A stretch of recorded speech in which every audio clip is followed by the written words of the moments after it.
Hello दोस्तों, नमस्कार। आप सबकी नैना आप सबके लिए फिर से कहानी लेकर आई है। तो बात उन दिनों की है जब मैं कॉलेज में पढ़ती और उसी वक्त जिंदगी के रंग भरने लगे थे। वो क्या है ना कि जब तक मैं स्कूल में पढ़ती थी उस वक्त मेरा कोई बॉयफ्रेंड नहीं था। अरे होगा भी कैसे, एक तो मैं लड़कियों के स्कूल में पढ़ती, सब ठहरी लड़कियां, दूसरा ट्यूशन वगैरह कुछ जाती नहीं। लेकिन ऐसा नहीं कि ज़िंदगी हमेशा ऐसा चले, ज़िंदगी में करवट तो लेती है। मेरे साथ भी कुछ ऐसा हुआ। हम यूँ तो गांव में मैं नहीं रहती थी, थोड़े बड़े शहर में रहती, मतलब गांव से बड़ा लेकिन शहर छोटा था। तो हमारे यहाँ कॉलेज मेरे घर से करीब 15-20 किलोमीटर दूर था। तो ऐसे में मुझे रोज कॉलेज आने जाने में दिक्कत होने लगी। पहले इधर से उधर जाती, कभी कॉलेज बंक हो जाता। तो ऐसे में मेरे घर से सब कोई कहे कि एक काम करो, पढ़ाई ज़रूरी है, तुम वहाँ पे कोई पीजी वगैरह ले लो, शनिवार इतवार के दिन आ जाना। ये मुझे भी बढ़िया लगा। फिर मैंने अपने कॉलेज के दोस्तों से बातें की और फिर एक पीजी जो कि बॉयज़ हॉस्टल के जस्ट सामने था, हमने ले लिया। पता है, उस पीजी को लेने के बाद मुझे एहसास हुआ कि जिनके भी एक दूसरे के बीच कुछ चक्कर चलते थे वो आमना सामने किसी बॉयज़ हॉस्टल और गर्ल्स हॉस्टल में रहते, लेकिन मैं ठहरी एकदम सिंगल। यूँ कहे तो मेरी ज़िंदगी में अभी तक कोई भी नहीं था, ज़िंदगी बड़ी अकेली थी। ऐसे में मेरा किसी से चक्कर वगैरह नहीं था। समझ भी नहीं आया कभी कि मैंने इस पीजी में क्यों अपने जले पे नमक छिड़ाने के लिए ले ली।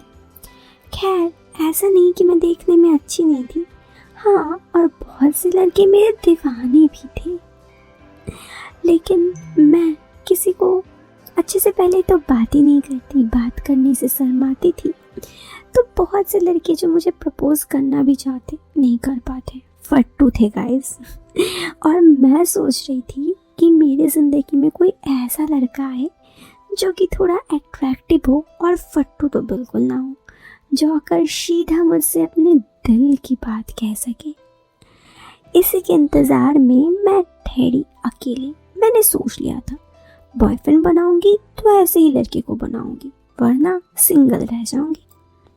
खैर, ये सब देखते देखते कॉलेज का फर्स्ट सेमेस्टर निकल गया। फिर धीरे धीरे पढ़ाई वगैरह और सेकेंड सेमेस्टर भी निकल गया। सेकेंड सेमेस्टर तक लाइफ बिल्कुल ऐसे ही चली, ना कोई बॉयफ्रेंड ना कुछ। जितनी भी लड़कियां थी ना मेरे कॉलेज की, वो लोग कॉलेज के बाद लेट आती थी पीजी। क्यों? ताकि बॉयफ्रेंड से मिलने जा सके। और मैं टाइम पर आ जाती। मुझे तो कभी कभी ऐसा लगता कि पता नहीं मैंने इस पीजी में एडमिशन क्यों लिया। लेकिन वो कहते हैं ना कि ज़िंदगी करवट ज़रूर लेती है, और मेरे ही ज़िंदगी में कुछ ऐसी करवट आई। देखते देखते 1 साल बीत गया और 1 साल बाद नए बैच एडमिशन हुआ।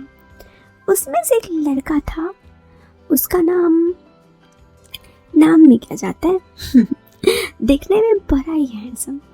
मैंने उसे पहले कभी नोट नहीं किया, लेकिन मैंने 1-2 दफ़ा देखा कि वो हर दिन मेरे आसपास घूमता। मुझे पता था वो मेरे से एक क्लास जूनियर है, लेकिन फिर भी मुझे वो अच्छा लगता। लेकिन मैं उसे भाव नहीं देती। मुझे लगता कि अगर उसे हिम्मत होगा तो वो खुद आकर मुझे कहेगा। ऐसे ही करीब 2-4 महीने निकल गए और फिर कॉलेज में फेयरवेल आ गया। हम लोगों को सभी को बोला गया था कि फेयरवेल में अच्छे से तैयार होके, और ड्रेस कोड इंडियन था। मुझे साड़ी पहनना था, ताकि कोई देख के जले भी तो कोई मुझे पसंद भी करे। मैं साड़ी घर से ले आई थी और पीजी में साड़ी पहन के मैं आई। उस दिन जब मुझे यूसुफ देखा तो देखते रह गया। सच कहूँ तो वो पहली दफ़ा मेरे पास आया और आकर मुझे कहा, नैना, मेरे दिल जोरों से धड़क रहा था। मैंने कहा, हाँ बोलो। वो अपने घुटनों पर बैठा और कहा, मुझे पता है शायद तुम ना कह दोगी, ये कहकर कि मैं तुमसे जूनियर हूँ, लेकिन सच कहूँ तो मैं तुम्हें बहुत प्यार करता हूँ। 4 महीनों से हिम्मत कर रहा हूँ लेकिन कह नहीं पा रहा। लेकिन आज जब तुम्हें देखा तो ऐसा हुआ कि अगर आज नहीं कह पाया तो कभी नहीं। वाह यार, आई एम इम्प्रेस्ड, मन मन में ये बोली। लेकिन उसके सामने ओके। उसने आगे कहा, मैं जानता हूँ तुम भी मुझे प्यार करती हो। मैं अक्सर तुम्हें देखता हूँ। अगर मैं तुमसे तुम्हारे पीछे ना हूँ तो तुम मुझे देख के घूरती जरूर हो। अब क्या था, मेरे होठों से हंसी निकल गई। वो भी हंसने लगा। फिर फेयरवेल में हम दोनों एक दूसरे को बस नजरों ही नजरों से देख रहे थे। इसी बीच करीब 2-4 घंटे का प्रोग्राम खत्म हो गया। सब जाने लगे। उसने मुझे इशारा किया और आने के लिए कहा। मैं उसके पीछे पीछे जाने लगी और फिर हमारे कॉलेज के पीछे तरफ एक पुराना वॉशरूम हुआ करता जो अभी कोई काम का नहीं था। अब वहाँ पे कोई नहीं जाते, तो वो मुझे वहाँ ले गया। मैंने कहा, यार तुम मुझे यहाँ क्यों ले आए? उसने कहा, यार तुमसे बातें करनी थी। मैंने कहा, बातें करनी थी तो हम वहीं कर लेते। यहाँ यार मुझे डर लग रहा है, वैसे भी सब घर जा रहे हैं। उसने कहा, यार सब घर नहीं जा रहे, सब अपने बॉयफ्रेंड से मिलने या गर्लफ्रेंड से मिलने जा रहे हैं। कुछ देर तुम यहाँ रुक जाओ। वैसे बात तो सही थी। मुझे पता था कि बहुत सारी मेरी दोस्त भी हैं जो अपने बॉयफ्रेंड से मिलने के लिए ही जा रही होगी। उसने मेरा हाथ पकड़ा और हम वॉशरूम की तरफ चले। हम दोनों एक दूसरे को देख रहे थे। वो मेरे करीब आ रहा था तो मैं भी उसे मना नहीं कर पा रही थी, क्योंकि बात ये था कि वो मुझे बहुत पसंद था और जैसा मुझे चाहिए था वो एकदम फट्टू नहीं था। हम दोनों प्यार की शबीहतें तो नहीं, लेकिन हाँ, प्यार में पहली बार कुछ गलतियाँ कर बैठे थे और इस गलती के लिए मुझे बिल्कुल अफसोस नहीं हो रहा था। जब हम जाने लगे तो एक लड़का जिसका नाम राजीव था वो बोला, अरे अरे अरे नैना, इतनी जल्दी भी क्या है, रुक जाओ जरा। मैं काफी डर गई। क्या हुआ? तुम यहाँ क्या कर रहे हो? वही तो, तुम दोनों यहाँ क्या कर रही हो? मैंने कहा, तुमसे मतलब? राजीव ने कहा, देखो देखो, मुझसे मतलब या नहीं। वो अपने मोबाइल में मेरे और यूसुफ की वीडियो दिखाया। मैं काफी ज्यादा डर गई। तभी यूसुफ भी आया। राजीव से कहा, ये क्या है? राजीव ने कहा, देख, मैं भी बहुत प्यार करता हूँ नैना से। अगर मुझे भी वो तो मेरे साथ चलेगी वॉशरूम के पास तो मैं ये वीडियो किसी को नहीं दिखाऊंगा, नहीं तो ये वीडियो वायरल करने में ज्यादा देर नहीं लगेगी। मेरी आंखों से आंसू गिरने लगे थे। मैंने कभी नहीं सोचा था मेरे साथ कुछ ऐसा होगा।